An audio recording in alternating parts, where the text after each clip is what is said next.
Irnos a la pausa, vamos a hablar con Inés Capdevila y escuchar su análisis, siempre interesante, con respecto a las elecciones en Bolivia. Luis Arce, el candidato de Evo Morales, que arrasó. Inés, bienvenida, buenas tardes. Hola Elio, ¿cómo estás? Exactamente, Luis Arce, a contramano de lo que indicaban las encuestas, ganó muy contundentemente en primera vuelta y se convirtió en el próximo presidente boliviano. Muy detrás, él obtuvo un 52% de los votos, muy detrás llegó Carlos Mesa, que era la esperanza del centro y la centro-derecha boliviana, para evitarle el regreso del MAS. Recordemos que es el partido de Evo Morales, que el año pasado, el 10 u 11 de noviembre, dejó el poder en medio de una rebelión total de los bolivianos, tras el supuesto fraude en las elecciones presidenciales. Luis Camacho, que es de la derecha más extrema del representante de Santa Cruz de la Sierra, un sorprendente 14%.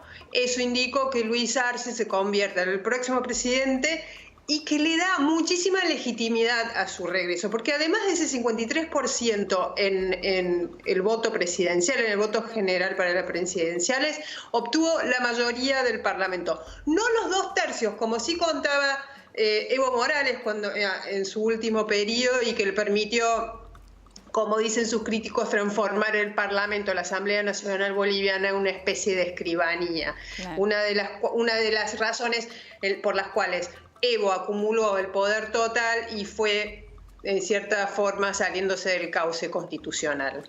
Ahora, Luis Arce sucede a Janine Áñez, una presidenta que asumió de forma circunstancial, ella era vicepresidenta del Senado, y que se transformó para el MAS en una presidenta de facto, e incluso para el oficialismo de derecha o el centro boliviano fue una presidenta muy cuestionable, sobre todo por su gestión de la pandemia y los escándalos de corrupción referidos a la gestión de la pandemia, en especial la... De hecho, Janine Áñez en algún momento quiso, ¿no?, ser candidata y las encuestas no la acompañaron para nada. Exactamente, ella se bajó por 2 o 3 razones. Ella tenía un 10-14% de intención de voto hacia fines de agosto, que era absolutamente inalcanzable, por lo menos para pasar a segunda vuelta, y entonces un poco sufrió la presión de otros partidos anti-MAS para que se bajaran, para así no fragmentar el voto. Esa fue una de las razones, y la otra fueron los grandes escándalos de corrupción, 2 en particular, referidos a compra de insumos médicos para la pandemia, que verdaderamente debilitaron su candidatura y le pusieron un freno a lo que el MAS llamaba una presidencia de facto. Ahora sí. No, terminá, que quiero que vayamos a la relación entre Luis Arce y Evo Morales, ¿no? Más allá de que sí, él fue... Exacto. Claro, más allá de que él fue su ministro de Economía, ¿no? Él fue su ministro de Economía desde 2006 a 2017, cuando se enfermó de un cáncer al riñón. Luis Arce tuvo que dejar el Ministerio de Economía para trasladarse a Brasil para tratarse de ese tumor. Fueron años de un éxito económico que llevó a hablar a todo el mundo del milagro boliviano. Se creció, el país creció, un país que venía de niveles de pobreza de 60%, creció a un 4,3% anual promedio durante 10 años, y eso le permitió al gobierno de MAS, conducido por Evo, pero gestionado económicamente por Arce, en reducir, por ejemplo, a la mitad la pobreza y la indigencia. 2 o 3 factores que hoy los votantes, y sobre todo los votantes de las zonas rurales, a los cuales no llegaron los sondeos, convencieron de que querían volver al modelo del MAS, sobre todo el de la estabilidad económica. ¿Por qué? Porque la pandemia, además de dejar números sanitarios horribles, también dejó una economía que ya venía en caída con los últimos años de Evo Morales, pero que terminó de caer con Janine Áñez. Ahora bien, ¿cómo será la presidencia de Arce? Y esa es la gran pregunta que se hacen. Arce llega con una legitimidad muy rotunda. ¿Por qué? Por la cantidad de votos que sacó y la sorpresa que eso supuso, y sobre todo por otro dato muy importante, no solo para Bolivia, sino para la región, Elio. Se dio una serenidad cívica que nadie esperaba que sucediera. Y eso fue muy importante para los meses que vendrán. Ahora, Luis Arce será el tecnócrata pragmático, el candidato que dijo, el presidente voy a ser yo y no Evo, o será como los grandes adversarios del MAS dicen, el títere de Evo. Muchos de ellos lo comparan a Alberto Fernández en su relación con Mira, estaba pensando en eso, ¿no? Cualquier similitud. Exactamente. Por eso hoy los bolivianos dicen, nosotros tendremos el síndrome de Ecuador o el síndrome de Argentina. ¿Por qué el síndrome de Ecuador? Recordemos que el actual presidente Lenín Moreno fue puesto a candidato a presidente por Rafael Correa. Una vez electo, esa relación se fracturó sin retorno y Rafael Correa fue expuesto a la justicia, hoy está condenado en ocho causas, entonces la relación se rompió tajantemente. Ahora, con Alberto y Cristina hay una relación que se fortaleció con el paso del primer año, casi los 10 primeros meses de mandato de Alberto Fernández. La incógnita hoy de Bolivia es exactamente eso.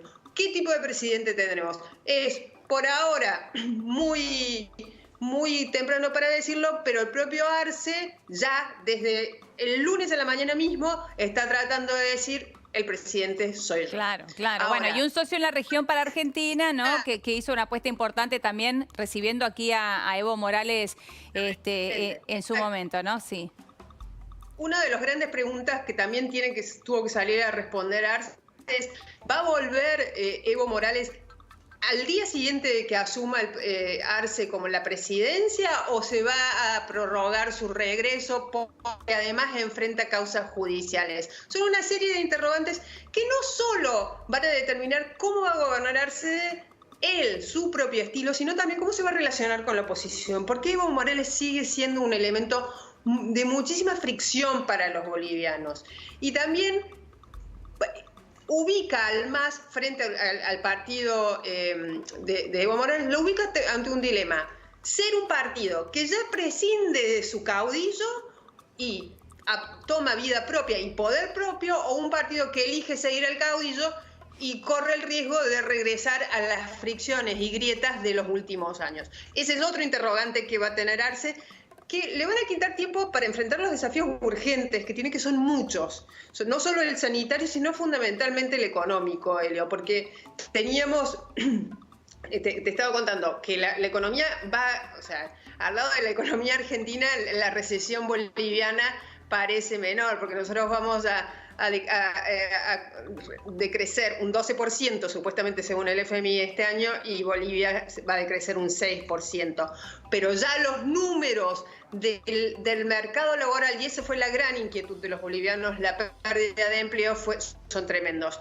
El empleo pasó del 5% al 10% con la pandemia, pero con una tasa de informalidad, es decir, empleo en negro, de casi el 80%. Son niveles que nosotros que nos escandalizamos con nuestra propia tasa de informalidad, eso es impensable. Vos imagínate, es una economía que completamente alternativa. 10% de desempleo, 80%. Claro. Arce apela a volver a realizar el milagro boliviano. Lo que pasa es que tiene menos recursos. ¿Por qué? Porque los grandes socios económicos de Bolivia, Brasil y Argentina, están los dos en una situación muy deteriorada económicamente. Está endeudada Bolivia, tiene déficit fiscal muy alto, no tiene cómo. Entonces, no solo va a tener que hacer magia política, sino magia económica. Claro.